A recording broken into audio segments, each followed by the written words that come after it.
Part 2 अज्ञात writer. ये देखो मैडम को, यहाँ सब मस्ती कर रहे हैं और इनको पहाड़ियों में दिलचस्पी है। पहाड़ी नहीं है, ये जंगल है। अंदर क्या होगा? किसी का घर, कोई पुरानी हवेली, या और क्या हो सकता है? कहीं तू ही तो नहीं रहती ना इस जंगल में?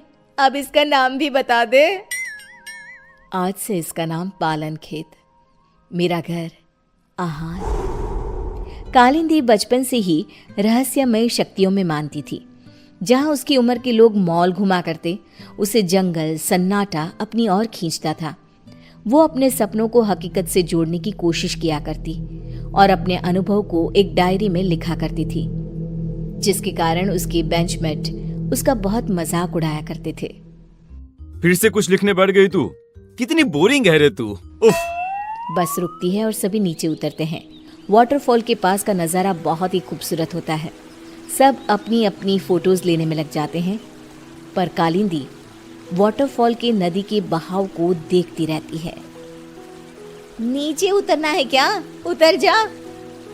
सुष्मिता की बात पर कालिंदी चिढ़ जाती है और नदी के बहाव के साथ चलती हुई उसी जंगल में पहुंचती है जिसको उसने पालन खेत नाम दिया था। अंदर एक बहुत खूबसूरत सी हवेली होती है। वो अंदर क्या देखती है?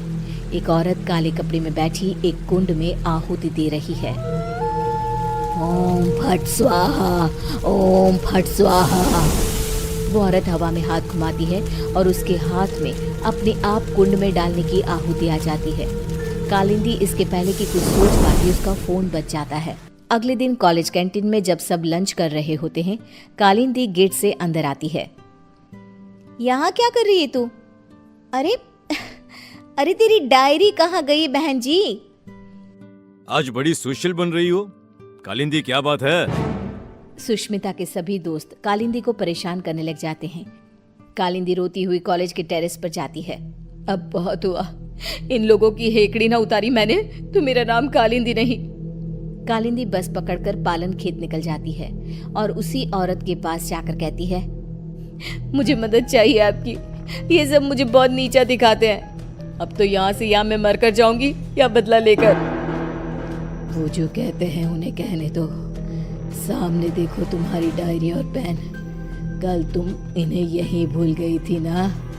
जाओ खोलो उसे। कालिंदी डायरी खोलती है। इसमें तो कुछ भी नहीं है, खाली है ये।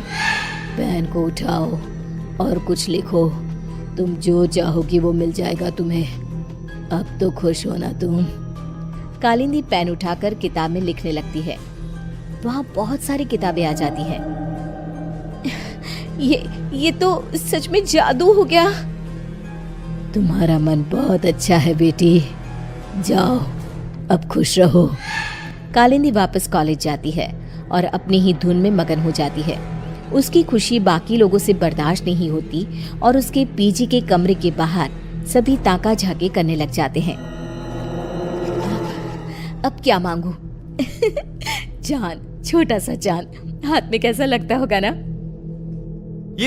ये क्या बकवास कर रही है? सही में तेरा ऊपर का माला खाली है। तुझे ही देखना था ना इसकी खुशी का राज। चल अब।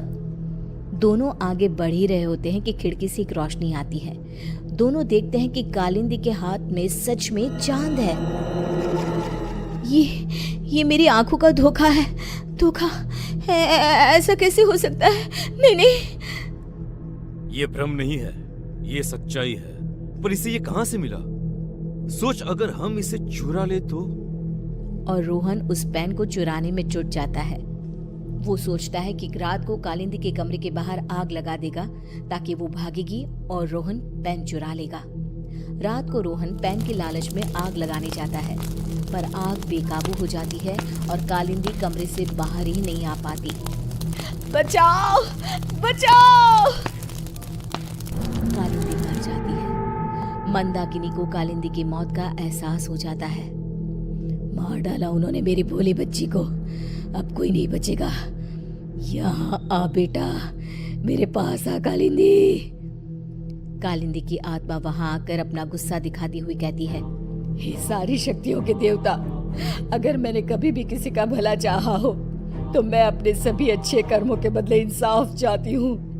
इस अग्नि में अपनी आत्मा की आहुति देते हुए तुझे विनती करती हूँ कि मुझे एक ऐसी आत्मा बना दे, इतनी बुरी और शक्तिशाली, जो अपने गुनहगारों को तड़पा तड़पा कर मारे। ये कहकर कालिंदी की आत्मा आग में समा जाती है और आग से निकलकर कालिंदी के गुस्से से पैदा हुई आत्मा उसके पैन में समा जाती है और फिर शुरू होता है मौत का खेल। सुष्मिता अपने कमरे में सो रही होती है। रात को उसका फोन बजता है।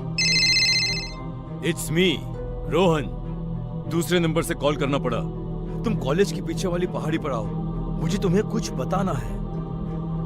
इसके पहले कि सुष्मिता कुछ बोल पाती, फोन कट हो जाता है। सुष्मिता नाइट ड्रेस में ही भागते हुए कॉलेज के पीछे की पहाड़ी पर जाती है। जंगल की धूत अंधेरे में दिखता है वो चमकता हुआ पेन। मान गए रोहन, तुम्हें आखिरकार पेन मिल ही गया। सुष्मिता पेन उठाने जाती है कि पेन में से कालिंदी की आत्मा बाहर निकलकर सुष्मिता को पहाड़ी के ऊपर से नीचे धक्का दे देती है। ये तो बस शुरुआत थी, सब मरोगे। और वही होता है, जिसने भी कालिंदी को दुख दिया था सब मर जाते हैं। पर आत्मा अब इतनी क्रूर हो चुकी थी कि वो रुकती ही नहीं। अब पेन और ज्यादा खून की प्यासी हो गई थी। एक दिन 16 साल का एक लड़का करण नदी के किनारे बैठा हुआ होता है। एक चमकती हुई पेन उसका ध्यान अपनी ओर खींचती है।